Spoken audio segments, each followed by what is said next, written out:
অবশেষে রাকসু নির্বাচন নিয়ে কাটল ধোঁয়াশা। ৩৬ বছর পর অনুষ্ঠিত হতে যাচ্ছে নির্বাচন। ২৪ আগস্ট মনোনয়নপত্র বিক্রি শুরু, ক্যাম্পাসে উৎসবের আমেজ। তিস্তা নদীর উপর মৌলানা ভাসানী সেতুর উদ্বোধন, গাইবান্ধা কুড়িগ্রাম সরাসরি সড়ক যোগাযোগ শুরু, স্থানীয়দের উচ্ছ্বাস।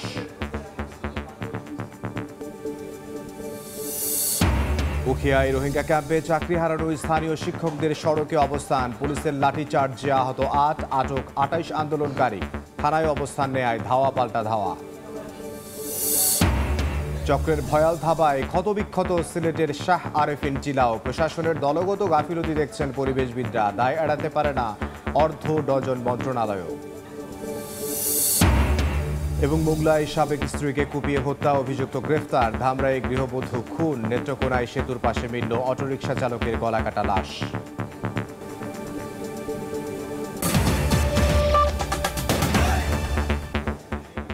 বাংলার সময় সঙ্গে আছে আমি ইমদাদুল হক।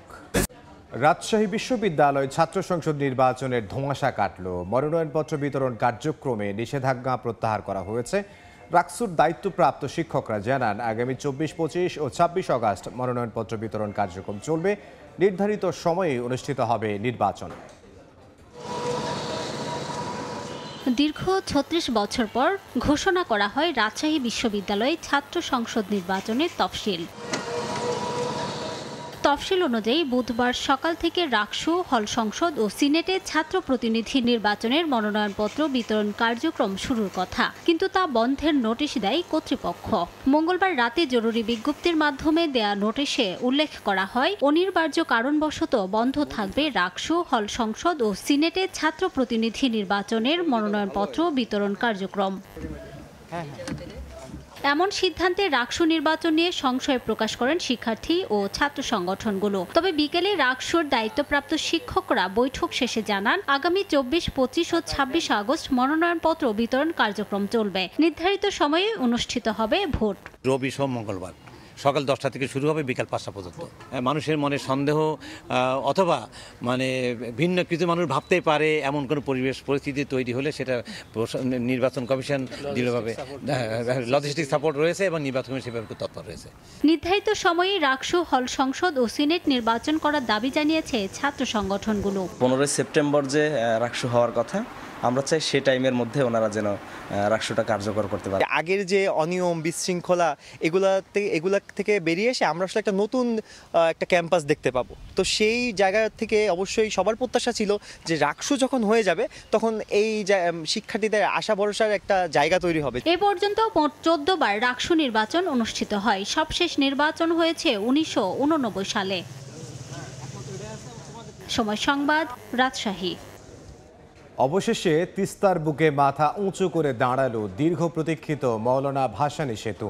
১০০ই গাঁথল কুড়িগ্রাম ও গাইবান্ধা জেলাকে, দূরত্ব কমল ৫০ কিলোমিটার। স্থানীয়রা বলছেন, শুধু যোগাযোগই নয়, কৃষি অর্থনীতিতে বড় ভূমিকা রাখবে এই সেতুটি।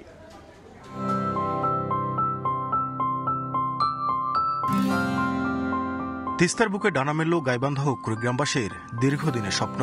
মৌলানা ভাসানী সেতুর মাধ্যমে সৃষ্টি হল দুই জেলার সড়ক যোগাযোগ ব্যবস্থায় নতুন মাইলফলক। উচ্ছ্বসিত এই জনপদের মানুষ। বুধবার দুপুরে সেতুটির উদ্বোধন করেন স্থানীয় সরকার, পল্লী উন্নয়ন ও সমবায় উপদেষ্টা আসিফ মাহমুদ সজীব ভূঁইয়া। এরপর সেতুটি জনসাধারণের জন্য খুলে দেওয়া হয়। উৎসবমুখর পরিবেশে সেতু দিয়ে পারাপার হচ্ছেন এলাকাবাসী। তারা বলছেন, গাইবান্ধার সুন্দরগঞ্জের হরিপুর ও কুড়িগ্রামের চিলমারির মধ্যে সংযোগ স্থাপনের সুযোগ তৈরি হলো সহজে কৃষি পণ্য সরবরাহের। আমাদের উত্তরবঙ্গের একটা গর্ব, আমাদের স্বপ্ন পূরণ হয়েছে, এতে আমরা সবাই উচ্ছ্বসিত। কুড়িগ্রাম থেকে ঢাকা যাইতে ১৩৫ কিলোমিটার পর্যন্ত রাস্তা সেভ হচ্ছে। ব্যবসা বাণিজ্যের ক্ষেত্রে আমাদের একটা সেতু বন্ধন দৃষ্টান্ত হিসেবে উপস্থাপন হলো। অনুষ্ঠানে যোগ দিয়ে এনসিপির সদস্য সচিব আক্তার হোসেন বলেন, ভারতের আধিপত্যবাদী আগ্রাসনের কারণে তিস্তা সংকট তৈরি হয়েছে। আর নির্বাচনের প্রশ্নে উপদেষ্টা আসিফ মাহমুদ সজীব ভূঁইয়া বলেন, এখনো জুলাই সনদের ক্ষেত্রে রাজনৈতিক দলগুলোর মধ্যে মতবিরোধ রয়েছে। এই তিস্তা নদীতে যে সংকটগুলো তৈরি হয় তার বেশিরভাগটা হয় বাংলাদেশের উপরে আধিপত্যবাদী ভারতের আগ্রাসনের কারণে। যদি বন্যার সময়টাতে তারা হুট করে পানি খুলে দেয় তাহলে আমাদের এখানে মানুষকে বন্যায় প্লাবিত হতে হতো না। এখনো জুলাই সনদের ক্ষেত্রে রাজনৈতিক দলগুলোর মধ্যে কিছু কিছু জায়গায় মতবিরোধ আছে। আমরা আশা করি যে ঐকমত্য কমিশনের বৈঠকগুলোর মধ্য দিয়ে সেটা নিরসন হবে এবং সরকার যেই রোডম্যাপ দিয়েছে তার মাধ্যমে নির্বাচনের দিকে যেতে পারবে। এলজিইডির তথ্য মতে প্রায় ১,৫০০ মিটার দৈর্ঘ্যের সেতুটির নির্মাণ কাজ শুরু হয় ২০২১ সালে। এতে ব্যয় ধরা হয় ৯২৫ কোটি টাকা। নাজমুল ইসলাম নিশাত, সময় সংবাদ, গাইবান্ধা। কক্সবাজারের উখিয়ায় রোহিঙ্গা ক্যাম্পে চাকরি হারানো স্থানীয় শিক্ষকরা পুনর্বহালের দাবিতে কর্মসূচি পুলিশি বাধায় পণ্ড হয়ে গেছে। পুলিশের লাঠিচার্জে আহত হয়েছেন বেশ কয়েকজন। হেফাজতে নেওয়া হয়েছে ছাত্র প্রতিনিধি সহ বেশ কয়েকজন আন্দোলনকারীকে। তারা থানার সামনে অবস্থান নিয়ে বিক্ষোভ করেছেন। থানায় ইট পাটকেল নিক্ষেপের ঘটনায় পুলিশের সঙ্গে তাদের ধাওয়া পাল্টা ধাওয়ার ঘটনা ঘটে। বিস্তারিত জানাচ্ছেন সুজাউদ্দিন রুবেল। রোহিঙ্গা ক্যাম্পে চাকরি হারানো স্থানীয় শিক্ষকরা পুনর্বহালের দাবিতে কর্মসূচি পালন করছিলেন। বুধবার সকালে উখিয়ার ফলিয়াপাড়া মোড়ে ৪০ থেকে ৫০ জন শিক্ষক সড়কের পাশে অবস্থান নেন। এক পর্যায়ে পুলিশ এসে তাদের সরে যাওয়ার নির্দেশ দেয়। অস্বীকৃতি জানালে তাদের লাঠিচার্জ করা হয়। এতে অন্তত ৭ থেকে ৮ জন শিক্ষক আহত হন। ঘটনাস্থল থেকে কয়েকজনকে হেফাজতে নেয় পুলিশ। আমাদের থেকে কিছু জিজ্ঞেস করে না, কিছু বলেও নাই, সরাসরি আমাদেরকে কি করছে, লাঠিচার্জ করতেছে। আমরা কারো ক্ষতি করি নাই, আমরা গাড়ি ভাঙচুর করি নাই, আমরা ধর্মঘট করি নাই, আমরা কোনো কিছু করি নাই। আমরা শুধু আমাদের অধিকার ফিরে পাওয়ার জন্য আমরা শান্তিপূর্ণ আন্দোলন করতে যাচ্ছি। এনজিওর পক্ষে না হয়ে আমাদেরকে এরকম নির্যাতন করে আমরা কিছুতে মেনে নিব না। আহতদের উখিয়া উপজেলা স্বাস্থ্য কমপ্লেক্সে চিকিৎসা দেওয়া হচ্ছে। আহতদের দেখতে হাসপাতালে যান বৈষম্য বিরোধী ছাত্র আন্দোলনের নেত্রী জিনিয়া শারমিন রিয়া সহ বেশ কয়েকজন। সেখান থেকেও জিনিয়া সহ কয়েকজনকে হেফাজতে নেয় পুলিশ। আটকের খবর ছড়িয়ে পড়লে উখিয়া থানা ঘেরাও করেন আন্দোলনকারীরা। এ সময় ইট পাটকেল নিক্ষেপ করলে পুলিশের সঙ্গে ধাওয়া পাল্টা দেওয়া হয়। আপনারা আমাদের কাজ আমাদের পড়েন, আমাদের ট্যাক্সের টাকা নিয়ে চলেন, আপনারা কোন অধিকারে আমাদেরকে অ্যারেস্ট করেছেন? পুলিশের মানুষ যা ইচ্ছা তাই করবে, এটা তো এদেশে শোভা পায় না। জুন মাসে অর্থ সংকটের কারণ দেখিয়ে রোহিঙ্গা ক্যাম্পে কর্মরত প্রায় ১,২৫০ জন স্থানীয় শিক্ষককে চাকরিচ্যুত করা হয়। সুজাউদ্দিন রুবেল, সময় সংবাদ, কক্সবাজার। সিলেটের পর্যটন এলাকার পাথর চুরির পাশাপাশি লুট হয়েছে শাহ আরেফিন টিলার কোটি টাকার পাথরও। বিভিন্ন চক্রের ভয়াল ধাবায় ক্ষতবিক্ষত রূপ এখন জায়গাটির। এলাকাবাসীর অভিযোগ, প্রশাসনকে ম্যানেজ করেই দিনে রাতে লুট হয়েছে টিলাটি। প্রকাশ্যে বছরের পর বছর এই লুটপাটে কোটিপতি বনে গেছেন অনেকেই।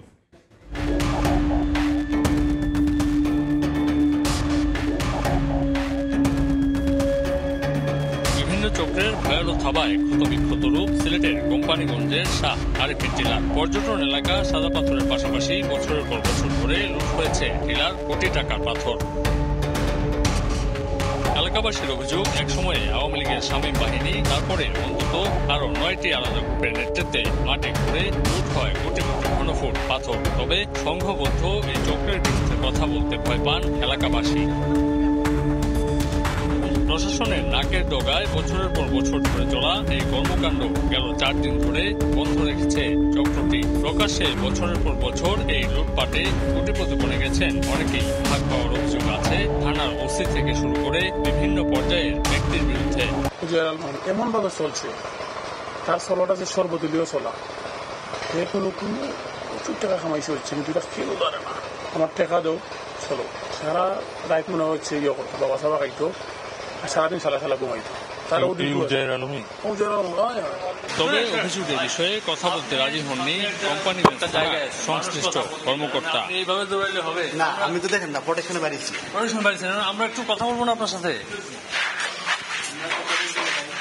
এদিকে বুধবার কোম্পানিগঞ্জ পরিদর্শনে গিয়ে লুটপাটের সঙ্গে জড়িতদের চিহ্নিত করে ব্যবস্থা নেওয়ার আশ্বাস দিয়েছেন বিভাগীয় কমিশনার। পুলিশের সীমাবদ্ধতা ছিল, বিজিবির সীমাবদ্ধতা ছিল, আনসারের সীমাবদ্ধতা ছিল, সবারই সীমাবদ্ধতা ছিল, জনবলের সীমাবদ্ধতা ছিল। সেই সীমাবদ্ধতাগুলো অতিক্রম করে এখন আমরা কনসার্টেড এফোর্ট নিয়ে সবাই মিলে সম্মিলিতভাবে আমরা কাজ করছি। আমরা মনে করি যে আমরা সফল হব। পর্যটন এলাকার বাইরে থানার কাছাকাছি এই টিলা থেকে প্রতি রাতে শতাধিক ট্রাকে করে সরিয়ে নেওয়া হতো পাথর। এখনো এলাকা জুড়ে স্তূপ করে রাখা হয়েছে অবৈধ উপায়ে উত্তোলন করা পাথর। আমিনুল ইসলাম, সময় সংবাদ, সিলেট। বাংলার সময় আরো থাকছে। চট্টগ্রাম বন্দরে কন্টেইনার জট ইয়ার্ডে পড়ে আছে 48,000-এর বেশি। সংকট নিরসনে একদিনের মধ্যেই অফ ডকে নিতে এনবিআর-এর কঠোর নির্দেশনা।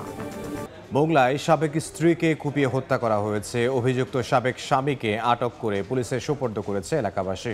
এদিকে ধামরায় গৃহবধূকে খুন করা হয়েছে। অন্যদিকে নেত্রকোনায় সেতুর পাশে মিলল অটোরিকশা চালকের গলাকাটা লাশ। বাগেরহাটের মোংলার চিলা গাবগুনিয়া এলাকায় পারিবারিক কলহের জেরে স্বামী দুলাল শেখকে ডিভোর্স দেন স্ত্রী রঙ্গিলা বেগম। এতে ক্ষিপ্ত হয়ে মঙ্গলবার সন্ধ্যায় রঙ্গিলা বেগমকে কুপিয়ে হত্যা করে দুলাল। পরে পালিয়ে যাওয়ার সময় তাকে আটক করে পুলিশের সোপর্দ করেন এলাকাবাসী। এদিকে সাভারের ধামরায়ে পারিবারিক কলহের জেরে স্বামী বদর উদ্দিনকে ডিভোর্স দেন গৃহবধূ পিঙ্কি আক্তার। এতে ক্ষিপ্ত হয়ে তাকে কুপিয়ে হত্যা করে স্বামী বদর উদ্দিন। পরে বিষ পানিয়ে আত্মহত্যার চেষ্টা করে সে। গুরুতর অবস্থায় তাকে উদ্ধার করে হাসপাতালে নিলে মৃত ঘোষণা করেন চিকিৎসক। নেত্রকোনার কেন্দুয়া উপজেলার দুল্লি সেতুর পাশে সিএনজি অটোরিকশা চালক নুরুজ্জামালের মরদেহ দেখতে পান স্থানীয়রা। খবর পেয়ে ঘটনাস্থল থেকে নিহতের লাশ উদ্ধার করে হাসপাতালের মর্গে পাঠায় পুলিশ। তাৎক্ষণিক হত্যাকারীর বিচারের দাবিতে বিক্ষোভ মিছিল করে এলাকাবাসী। খাদিজা স্বপ্না।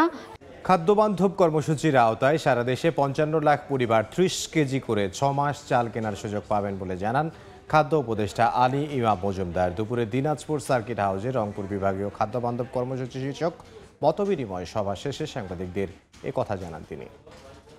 খাদ্যবান্ধব কর্মসূচি শুরু হয়েছে গত 17 তারিখ থেকে। এই খাদ্যবান্ধব কর্মসূচিতে আপনারা জানেন সারা দেশে 55 লক্ষ পরিবার মাসে 30 কেজি করে 6 মাস 15 টাকা দামে 30 কেজি করে চাল তারা পাবেন। যারা লাইসেন্সবিহীনভাবে খাদ্যশস্য মজুত করে রাখবে ধরা হবে, আইনানুগ ব্যবস্থা নেওয়া হবে। এন্ট্রি পদ নবম গ্রেডে উন্নীতকরণ সহ স্বতন্ত্র মাধ্যমিক শিক্ষা অধিদপ্তর প্রতিষ্ঠার দাবি জানিয়েছেন সরকারি মাধ্যমিক বিদ্যালয়ের শিক্ষকরা।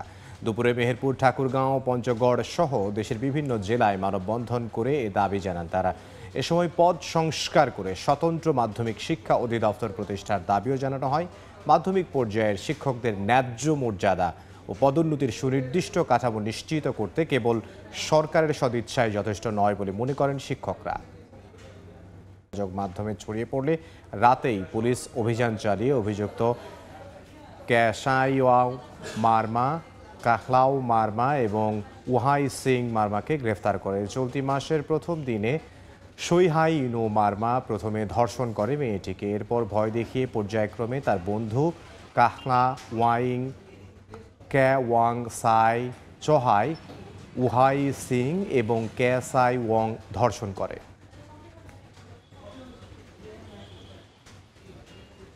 বাড়িয়া 3 আসনের সীমানা পুনর্বহালের দাবিতে সড়ক অবরোধ করে বিক্ষোভ করেছেন স্থানীয়রা। সকালে বিজয়নগরের চান্দুরা এলাকায় জড়ো হন বিভিন্ন শ্রেণী পেশার মানুষ। এরপর ঢাকা সিলেট মহাসড়ক অবরোধ করে বিক্ষোভ করেন স্থানীয়রা। এতে বন্ধ হয়ে যায় যানবাহন চলাচল। ভোগান্তিতে পড়েন চালক ও যাত্রীরা। আন্দোলনকারীদের দাবি, গত 30 জুলাই নির্বাচন কমিশন ব্রাহ্মণবাড়িয়া 3 আসনের বিজয়নগরের 3টি ইউনিয়ন আসন 2-এর সঙ্গে যুক্ত করে। এর প্রতিবাদ জানিয়ে সীমানা পুনর্বহালের দাবি জানান তারা। পরে প্রশাসনের হস্তক্ষেপে অবরোধ প্রত্যাহার করে নিলে স্বাভাবিক হয় যান চলাচল। আমাদের 3 ইউনিয়নকে কেটে সরকারের সাথে সংযুক্ত করাই এই বিজয়নগরের মানুষ মানে না, মানবে না। আমাদের দাবি বিজয়নগর সরকারের সাথে না রাখে 3টা ইউনিয়ন আমরা রাজপথে রক্ত দিব। রাজনীতি হিংসার কারণে আমাদের এই 3টা ইউনিয়নকে নিয়ে সবসময় সিনেমিনি খেলতেছে। আমরা তো কোনো অপরাধ করি নাই। এই যে হাজার হাজার মানুষগুলোকে আটক করে দিচ্ছেন, এটা তো ভাই ঠিক না। আমরা কষ্ট করলে সমস্যা, বাচ্চাটা অসুস্থ। সাধারণ জনগণটা তো ভাই আর কষ্ট দিয়ে এটা কোনো সুরাহ হইব না। পঞ্চগড়ের সীমান্ত দিয়ে অবৈধভাবে ভারতে যাওয়ার সময় বিজিবির হাতে আটক হলো 3 বাংলাদেশি। মঙ্গলবার রাতে ভিতরগড় সীমান্ত এলাকা দিয়ে অবৈধ পথে ভারতে প্রবেশের চেষ্টা চালায় তারা। এ সময় বিজিবি ব্যাটালিয়নের একটি দল পোকলা ভিটা এলাকায় অভিযান চালিয়ে ওই 3 জনকে আটক করে। তাদের থেকে জব্দ করা হয় প্রায় 10,000 টাকা ও 3টি মোবাইল। জিজ্ঞাসাবাদে তারা জানায়, ভারতে প্রবেশের জন্য একাধিক দালাল চক্রের সঙ্গে 49,000 টাকার চুক্তি করা হয়। ঝিনাইদহ সীমান্ত দিয়ে অনুপ্রবেশের দায়ে ভারতীয় পুলিশ কর্মকর্তাকে 1 বছরের কারাদণ্ড দেওয়া হয়েছে। সকালে জেলার সিনিয়র জুডিশিয়াল ম্যাজিস্ট্রেট আদালতের বিচারক রিয়াদ হাসান এ রায় দেন। মামলার বিবরণে জানা যায় 2024 সালের 22 মার্চ অবৈধভাবে বাংলাদেশে প্রবেশ করায় ভারতের তামিলনাড়ু প্রদেশের বাসিন্দা পি জন সেলভারাজকে আটক করা হয়। তবে জামিন নিয়ে বাংলাদেশের অভ্যন্তরে আত্মগোপন করেন। গত 13 আগস্ট ভারতে পালানোর চেষ্টার সময় তাকে আবারও আটক করা হয়। এরপর থেকে হাজতে ছিল ভারতীয় পুলিশের ওই এসআই। দেখছেন বাংলার সময়। পেঁয়াজের আমদানির অনুমতি অব্যাহত রাখার দাবি জানিয়েছেন হিলি স্থলবন্দরে আমদানি রফতানিকারকরা। সকালে সংবাদ সম্মেলনে দেশের বাজারে পেঁয়াজের দাম নিয়ন্ত্রণ ও সরবরাহ স্বাভাবিক রাখতে আমদানি অব্যাহত রাখার দাবি জানান তারা। পাশাপাশি পেঁয়াজ আমদানির ক্ষেত্রে 30 টনের বাধ্যবাধকতামূলক তুলে নেয়ারও দাবি জানানো হয়। গত 14 আগস্ট পেঁয়াজের আইপি দেয় সরকার, ফলে হিলি স্থলবন্দর দিয়ে পেঁয়াজ আমদানি শুরু হয়। এতে দেশের বাজারে পণ্যটির সরবরাহ বাড়ায়, দাম কমে আসছিল। কিন্তু 19 আগস্ট থেকে আবার হঠাৎ করে আইপি বন্ধ করে দেয়া হয়। এতে ভারতে আটকা পড়ে শত শত পেঁয়াজবাহী ট্রাক। বহির্নগরে জাহাজের অবস্থানকালীন সময় কমাতে 10টির পরিবর্তে কন্টেইনারবাহী 13টি জাহাজ ভেড়াতে গিয়ে এবার কন্টেইনারের জট বাঁধিয়ে ফেলেছে চট্টগ্রাম বন্দর। বন্দরের ইয়ার্ডে 48,000-এর বেশি কন্টেইনার অবস্থান রয়েছে, যা সাম্প্রতিক সময়ে সবচেয়ে বেশি। এ অবস্থায় জট নিরসনে আমদানি করা কন্টেইনার বন্দরের ইয়ার্ডে ফেলে না রেখে একদিনের মধ্যেই অফ ডকে নিয়ে যেতে কঠোর নির্দেশনা দিয়েছে জাতীয় রাজস্ব বোর্ড। শাখাউত টিপুর ক্যামেরায় বিস্তারিত জানাচ্ছেন কমল দে। সবশেষ তথ্য অনুযায়ী বন্দরের বিভিন্ন ইয়ার্ডে 48,751 টিউস কন্টেনারের অবস্থান রয়েছে। 53,518 টিউস ধারণ ক্ষমতার বন্দরের কন্টেনারের এই অবস্থান কিছুটা কম মনে হলো ট্রাক, কাভার্ড ভ্যান, লরি এবং ক্রেন চলাচলের সুবিধার্থে 30% জায়গা খালি রাখতে হয়। স্বাভাবিক সময়ে বন্দরে 37 থেকে 38,000 কন্টেনারের অবস্থান থাকে। বন্দরের প্রধান জেটিতে 13টি করে কন্টেনারবাহী জাহাজ বাড়তি সুযোগ দেওয়ায় অবস্থানকালীন সময় নেমে এসেছে মাত্র 2 দিনে। আগে সুযোগ দেওয়া হতো 10টি জাহাজ, সময় লাগতো 4 থেকে 5 দিন। তবে নতুন করে সংকট সৃষ্টি করছে কন্টেনার জট।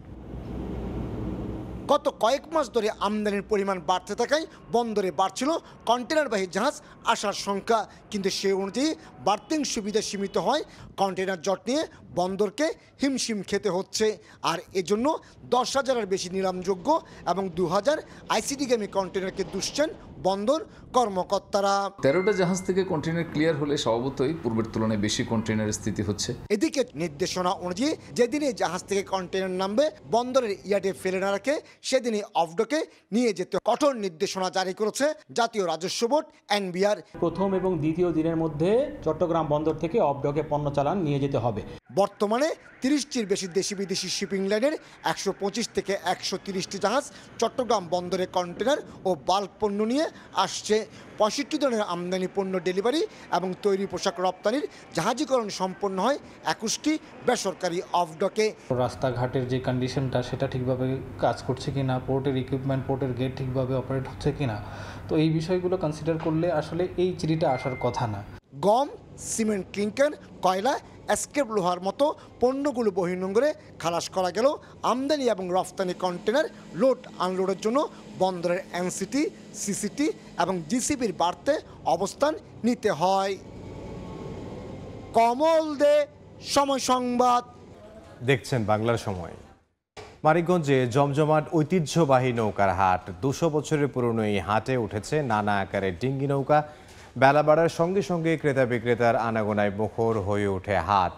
নদ নদীতে পানি বাড়ায় নৌকার চাহিদা রয়েছে ব্যাপক, এজন্য দামও বেশি বলে অভিযোগ ক্রেতাদের। প্রতিটি নৌকায় আকার ভেদে 500 টাকা বেড়ে বিক্রি হচ্ছে 2 থেকে 9,000 টাকায়। এজন্য উপকরণের দাম বাড়ার অজুহাত দিলেন কাঠমিস্ত্রি ও ব্যবসায়ীরা। বাংলার সময়ের শীর্ষ সংবাদগুলো জানিয়ে দিচ্ছি আরও একবার। অবশেষে রাকসু নির্বাচন নিয়ে কাটল ধোঁয়াশা। 36 বছর পর অনুষ্ঠিত হতে যাচ্ছে নির্বাচন। 24 আগস্ট মনোনয়নপত্র বিক্রি শুরু, ক্যাম্পাসে উৎসবের আমেজ। তিস্তা নদীর উপর মৌলানা ভাসানী সেতুর উদ্বোধন, গাইবান্ধা কুড়িগ্রাম সরাসরি সড়ক যোগাযোগ শুরু, স্থানীয়দের উচ্ছ্বাস।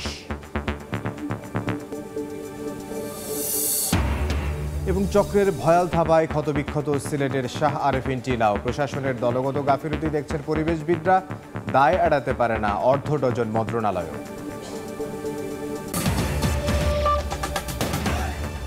এই ছিল বাংলার সময়, সঙ্গে থাকুন সময়।